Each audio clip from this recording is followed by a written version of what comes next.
नमस्कार दोस्तों, मैं आ गया हूँ। 5:30 बज गए हैं। शनिवार का दिन है। फॉर रिकॉर्ड आज 27 जून है।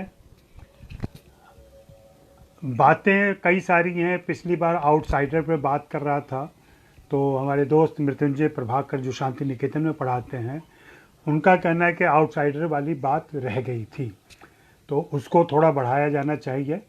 अगर आप लोगों में से कोई याद दिलाए कि क्या बातें हम कर रहे थे और क्या और छूट गया था, आपकी जिज्ञासा होगी तो मैं ज़्यादा बेहतर तरीके से अपनी बात रख सकूँगा। उसी से जुड़ा सवाल है नेपोटिज़्म का। बहुत सारे दोस्तों ने नेपोटिज़्म की भी बात की है कि नेपोटिज़्म की चर्चा होनी चाहिए, नेपोटिज़्म पर हमें आगे भी बात करनी चाहिए। और इन दिनों ये दोनों बातें और इन दोनों पर चर्चा चल रही है, फिल्म इंडस्ट्री में चल रही है। लेकिन समस्या यह है कि इस पर कोई भी गंभीर किस्म से विमर्श नहीं हो पा रहा है। जो लोग बातें कर रहे हैं, जो थोड़ी बहुत जिज्ञासाएं लोगों की हो रही हैं, वो बहुत ही असंवेदनशील तरीके से और बहुत ही एकांगी आरोप के तरीके से बातें हो रही हैं।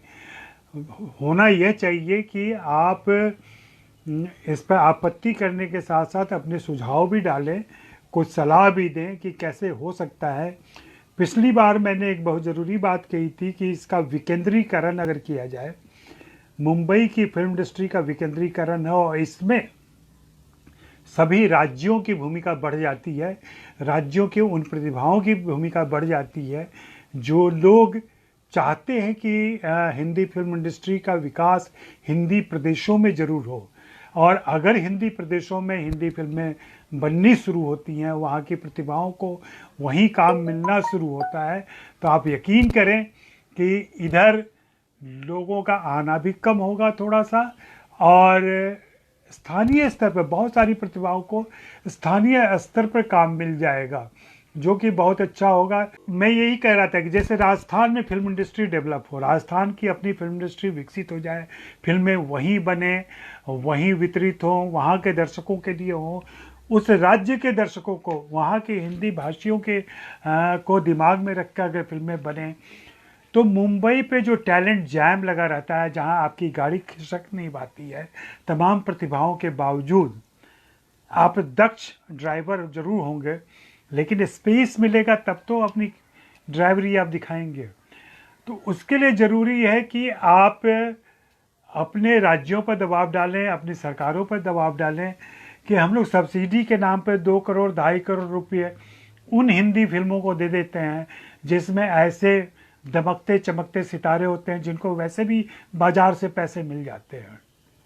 उनके लिए तो यह अतिरिक्त कमाई हो जाती है। अगर वो 2.5 करोड़ स्थानीय प्रतिभाओं को दी जाए और स्थानीय प्रतिभाओं को आगे बढ़ाने में उसकी मदद की जाए, तो सचमुच में मुझे पूरा यकीन है कि कुछ साल जरूर लगेंगे। ऐसा नहीं 1-2 दिन में फिल्म इंडस्ट्री नहीं खड़ी होती है, दशक लगते हैं, कई दशक लगते हैं, तब जाकर के आप हर फिल्म इंडस्ट्री का इतिहास पलट कर देख लीजिए, चाहे वो मुंबई की फिल्म इंडस्ट्री हो या हैदराबाद में तेलुगु हो, अभी चेन्नई में तमिल हो, इसी प्रकार से बाकी भाषाओं में, कन्नड़ में, मलयाली में, बंगाली में और दूसरी भाषाओं में जो फिल्में बन रही हैं, उन पर भी आप गौर करें तो पाएंगे कि वहाँ एक लंबे अभ्यास के बाद और सारी कोशिशों के बाद ऐसा हो पाया है। तो इस दिशा में हम लोगों को थोड़ा सोचना चाहिए कि कैसे स्थानीय प्रतिभाओं का इस्तेमाल हो सकता है स्थानीय स्तर पर। अभी तमाम सरकारें योजनाएं बना रही हैं, रोजगार की योजनाएं बना रही हैं, उसमें यह तय किया जा रहा है कि जो लोग लौटे हैं, मजदूर जो लौटे हैं, उनके लिए रोजगार वहाँ पर क्रिएट किया जाए। मेरा ये कहना है कि वो लोग अगर चाहें, सरकारें वहाँ की चाहें और वहाँ के प्रतिभाएं तैयार हो इस बात के लिए, जो लोग मुंबई में ऑलरेडी स्थापित हो चुके हैं या बेहतर काम कर रहे हैं, तो उनको भी अपने राज्य में कुछ करने का मौका मिलेगा। हम सभी के दिल में ये सवाल है कि हमें मुंबई क्यों आना पड़ता है, आप देखें यहाँ की जो अच्छी प्रतिभाएं हैं वो कहाँ हॉलीवुड जाती हैं या कहाँ उसके लिए परेशान रहती हैं। ऐसा नहीं है कि जो हॉलीवुड जाते हैं वो गलत काम करते हैं, या जो लोग बम्बई आते हैं, बम्बई में नाम काम कमाते हैं, वो कोई गलत काम करते हैं। उनको भी यह करने का अधिकार है। भाई देश है हमारा, लोकतांत्रिक देश है, इसमें हर किसी को अधिकार है कि कोई कहीं भी जाए काम करे। तो इस हिसाब से आउटसाइडर वाली बात है जो मुझे लगता है कि उसका एक निदान ये हो सकता है। दूसरा, आज मैं मनोज बाजपेयी को सुन रहा था, मनोज बाजपेयी कहीं बात कर रहे थे, उन्होंने कहा था कि हम लोगों को, यानी मुंबई में जो कामयाब प्रतिभाएं हैं, जो कामयाब प्रोडक्शन हाउसेज हैं, कामयाब लोग हैं यहाँ के, उनको थोड़ा उदार होना पड़ेगा, थोड़ा विनम्र होना पड़ेगा, उनको एक बराबर की ज़मीन देनी पड़ेगी इन प्रतिभाओं को। ये ठीक है कि फिल्म व्यवसाय बहुत ही महंगा व्यवसाय है, इसमें बहुत सारा पैसा इन्वेस्ट होता है और नई प्रतिभाओं में उस तरीके से इन्वेस्ट करना थोड़ा मुश्किल काम होता है। थोड़ा ठोकना बजाना पड़ता है, देखना पड़ता है कि जो पैसा इन्वेस्ट किया जा रहा है वो समय पर लौट पाएगा कि नहीं लौट पाएगा, या सचमुच में लौट पाएगा कि नहीं लौट पाएगा। मैं ये कहना चाहूँगा कि एक तो बॉलीवुड शब्द कहना बंद करें आप लोग, हाँ, हिंदी फिल्म इंडस्ट्री की बात करें। और ऐसा नहीं है कि ये कोई बुरा दौर है, दौर एग्जीबिशन के मामले से है, दौर एक्टिविटीज़ के मामले से है, आप कह सकते हैं। ये हादसे होते रहते हैं, हादसे हमारी ज़िंदगी में भी होते रहते हैं, घटनाएं हमारी ज़िंदगी में भी घटती रहती है, लेकिन जीवन चलता रहता है। परिवार के प्रिय सदस्य गुजर जाते हैं, परिवार के प्रियतम सदस्य अकस्मात किसी हादसे के शिकार हो जाते हैं, लेकिन उससे जीवन रुकता नहीं है, ये सच्चाई है। और भारतीय धर्म शास्त्रों की बात करें तो गीता में भी यही लिखा है। तो हमें यह सोचना चाहिए और इस दिशा में आगे बढ़ना चाहिए, हमें इस पर काम करना चाहिए। और यह केवल कुछ लोगों को टारगेट करके उनको सीधा निशाना बनाना ज़रूर है कि ये अपना गुस्सा निकल जाता है, यह होना भी चाहिए, लेकिन वह निदान नहीं है। निदान तब होगा, भाई इसकी कोई सज़ा तो नहीं है कि आपने मुझे मौका क्यों नहीं दिया, उन्हें मौका क्यों दिया। ये बहुत ही क्रिएटिव किस्म का जॉब है और इंडिविजुअल टैलेंट का जॉब है, इंडिविजुअल चॉइस का काम है। मेरी मर्जी, मैं अपनी फिल्म बना रहा हूँ और मैं निर्देशक हूँ, निर्माता हूँ, तो मैं अपने हिसाब से ही चुनूँगा। हाँ, कुछ बाज़ार के दबाव होते हैं, कुछ और दूसरी मुश्किलें होती हैं, उसके प्रभाव, दबाव और झुकाव की वजह से कुछ फैसले लेने पड़ते हैं जो कई बार निर्माताओं को भी मंजूर नहीं होते हैं।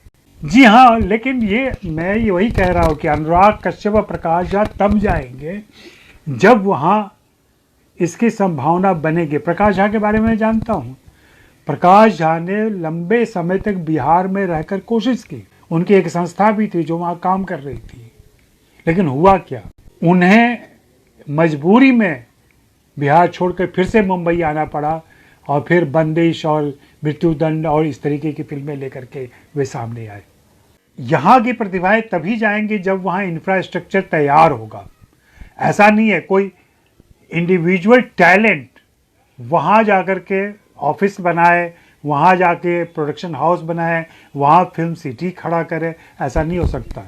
वो कुछ सुविधाएं जुटा सकता है, अपने निर्देश दे सकता है, मार्ग निर्देश कर सकता है, वहाँ की प्रतिभाओं को मौका दे सकता है।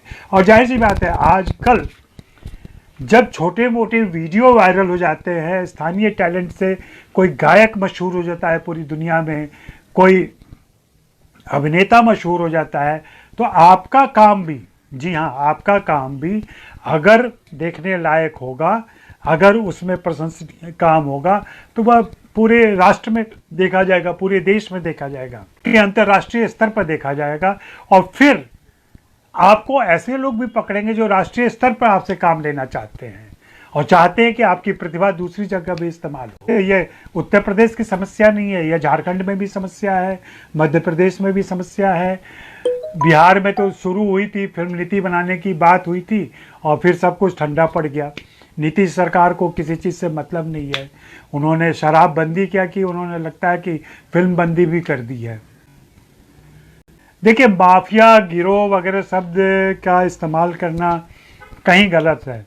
जो ग्रुपबाजी या लॉबिंग होती है उस पर तो हम लोग बातें कर सकते हैं और उस पर बातें भी होनी चाहिए, लेकिन जैसा कि मैंने पहले ही कहा, कुछ लोगों को निशाना बनाने से इसका समाधान नहीं होगा। निशाना बना के आपके पास क्या प्रूफ है कि उन्होंने ऐसी ज्यादती की? ऐसा लगता है कि उन्होंने ऐसा किया होगा, लेकिन इसका कोई स्थायी सबूत नहीं है। और इसमें महाराष्ट्र की सरकार तहकीकात कर रही है, ऑलरेडी कर रही है।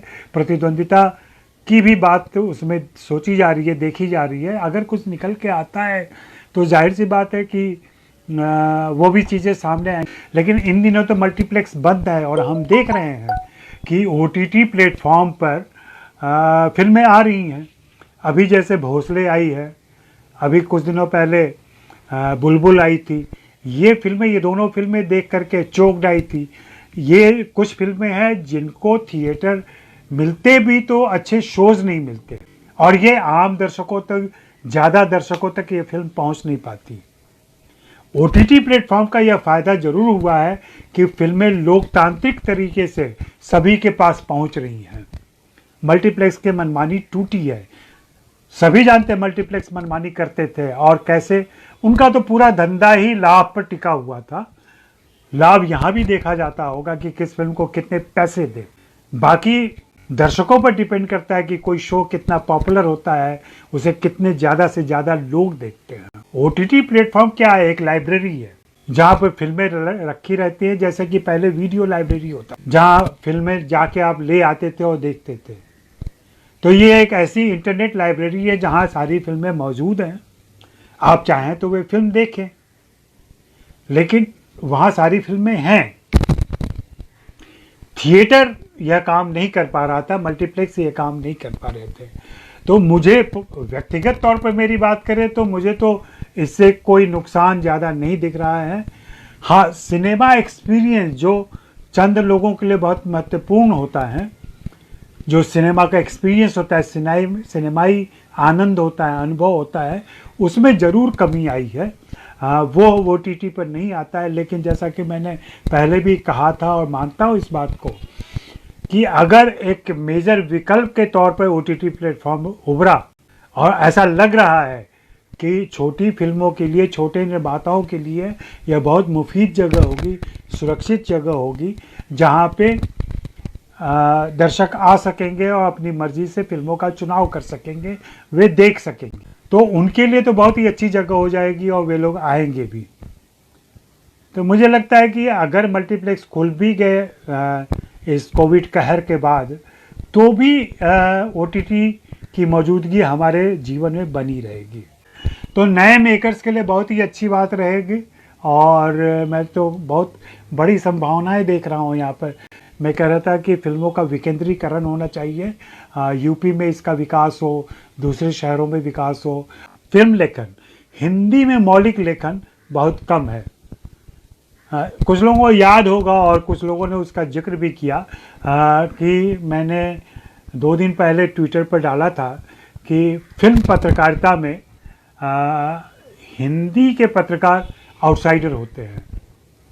यह सवाल मेरे 25-30 साल के अनुभवों पर आधारित है, और तमाम अपमान और संघर्ष और पहचान के बावजूद मैं इस बात को कह रहा हूँ कि सचमुच ये स्थिति आज भी बनी हुई है। आप कभी मौका मिले, किसी, हमें फिल्मों पर समझदार लेखकों की ज़रूरत है, ये नहीं कि एक प्रतिक्रिया व्यक्त कर दी और फिर महीनों गायब हो गए।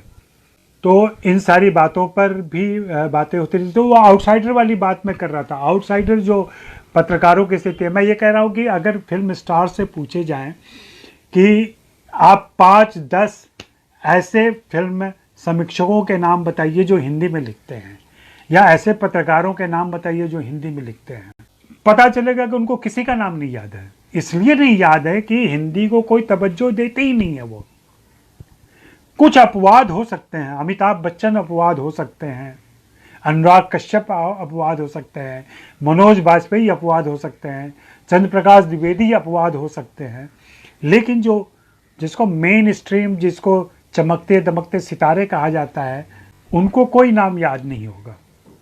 हो सकता है कि आमिर खान मेरा नाम ले लें, शाहरुख खान किसी और हिंदी पत्रकार या समीक्षक का नाम ले लें, सलमान खान को कोई एक याद आ जाए कभी, लेकिन ज़्यादा नाम है वो अंग्रेजी वाले हैं। और इसकी एक वजह है, इसलिए वजह है कि हिंदी के अखबार और हिंदी के मीडिया हिंदी के मौलिक लेखकों को स्थान देने को तैयार ही नहीं है, स्पेस देने को तैयार ही नहीं है।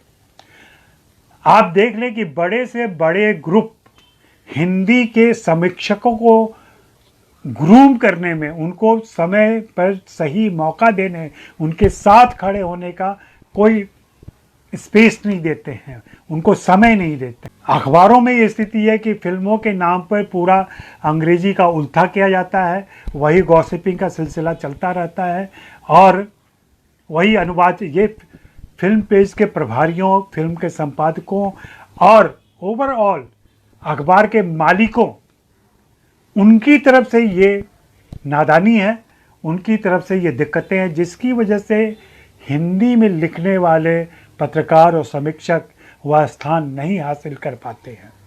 उनको सिर्फ ज़्यादातर विषयों पर संपादक बताता है कि आप इस विषय पर लिख के दीजिए, और विषय कौन से हों जो ट्रेंड कर रहे हों, विषय कौन से हों जो चर्चा में हों। ऐसा नहीं हो सकता। चर्चित और एल्गोरिदम के आधार पर और पॉपुलर चीज़ों के आधार पर अगर लिखना शुरू कर दिया जाए तो फिर वही नाले में लोग बहते रहेंगे और उसी में आनंद लेते रहेंगे, गॉसिपिंग में मज़ा आता रहेगा। ये तो सही कहा आपने, किनारे कर दिया जाता है, किनारे किया ही जाता है। मैं तो साक्षात गवाह रहा हूँ इस बात का लंबे समय का। भाई पहले तो जब मैं आया था, लिखना शुरू किया 97-98 में, तो ये स्थिति थी कि जाने पर वे उन लोगों के पास समय नहीं रहता था। हमें जो फिल्म से संबंधित अधिकारी, प्रचार अधिकारी होते थे, वो कहते थे यार हिंदी वालों के लिए उनके पास जगह नहीं होता है, हिंदी वालों को वे लोग भाव नहीं देते हैं। आपने पेज 3 में देखा होगा एक हिंदी पत्रकार को। और फिर अगर कभी समय मिल गया तो ग्रुप में उनको बिठा दिया जाता है, ग्रुप में उनको जगह दे दिया जाता है और फिर सिर्फ चंद सवाल किए जाते हैं, जवाब दिए जाते हैं और कहा जाता है कि सिर्फ फिल्म से संबंधित ही बातें करें। भाई फिल्म से, सिर्फ उसी फिल्म से रिलीज हो रही फिल्म से संबंधित बातें की जाएंगी तो कोई भी क्या लिखेगा कि फिल्म करते हुए अच्छा लगा, फिल्म में बड़ा मज़ा आया, शूटिंग में मज़ा आया, ये आया वो आया, इस पर क्या बात है। हमने वह स्थिति भी नहीं दिखाई है, हमने यह भी नहीं बताया है कि सचमुच हम कितने महत्वपूर्ण हैं, हम कितना ज़रूरी काम कर रहे हैं, हम कैसे दर्शकों के पास आपको ले जा रहे हैं, हम कितने मजबूत पुल हैं आपके लिए। हम पुल हैं, लेकिन कितने मजबूत पुल हैं यह उनकी समझ में नहीं आता है। इसलिए नहीं समझ में आता है कि हम उनको बताते नहीं हैं, हम अपने लेखन से जाहिर नहीं करते हैं। तो ये कुछ समस्याएं बहुत बड़ी हैं।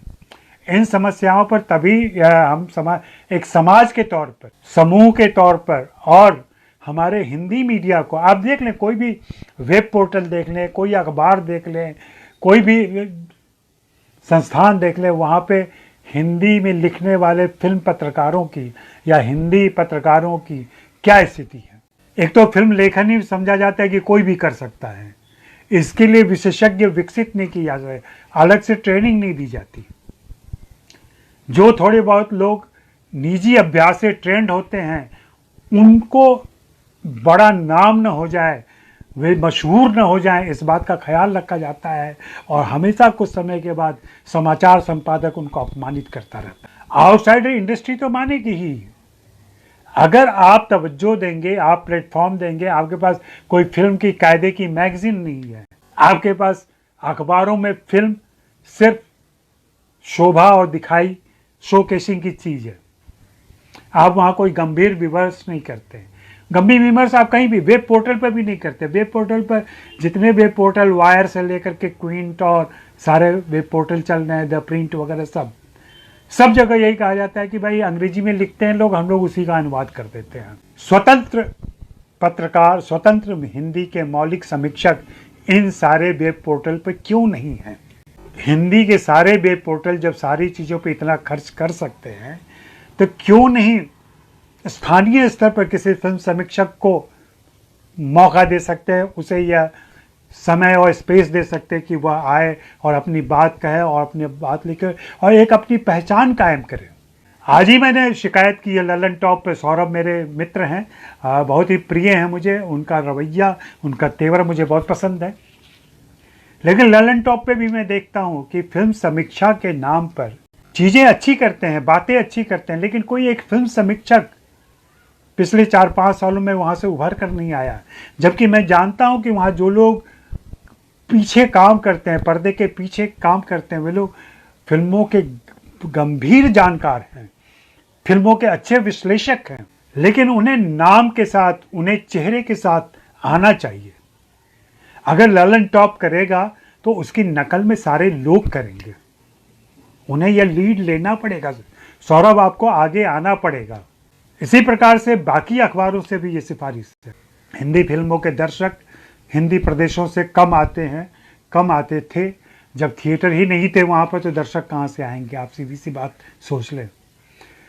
सबसे ज़्यादा दर्शक मुंबई से आते हैं, उसके बाद दिल्ली और पंजाब से आते हैं, और फिर बाकी राज्यों का, बाकी हिंदी प्रदेशों का स्थान आता है।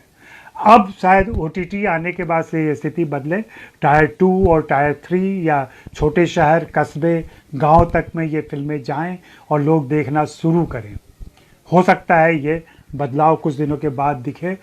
सिनेमा हॉल नाम से एक YouTube चैनल चलाता हूँ, आप सभी वहाँ आया करें। आप लोग वहाँ आएंगे तो मुझे खुशी होगी, इंटरेक्ट करें वहाँ पे। मैं नियमित वीडियो अपडेट करता हूँ, जहाँ रिव्यूज़ भी होते हैं, जहाँ एक सामान्य विमर्श भी होता है, टॉपिकल विषयों पर भी मैं बातें करता हूँ, कुछ पुस्तकों की चर्चा करता हूँ। मैं आजकल हर हफ्ते लगभग एक पुस्तक की चर्चा करता हूँ। आप वहाँ से पुस्तकें खरीदना शुरू की है। मेरे मित्र राजकुमार केसवानी जो भोपाल में रहते हैं, उन्होंने मुग़ल आज़म पर बहुत ही अच्छी किताब लिखी है, दास्तान मुग़ल आज़म। मौका मिले तो ज़रूर आप पढ़ें, थोड़ी महंगी किताब है लेकिन ज़रूरी किताब है। शुक्रिया, मेहरबानी दोस्तों।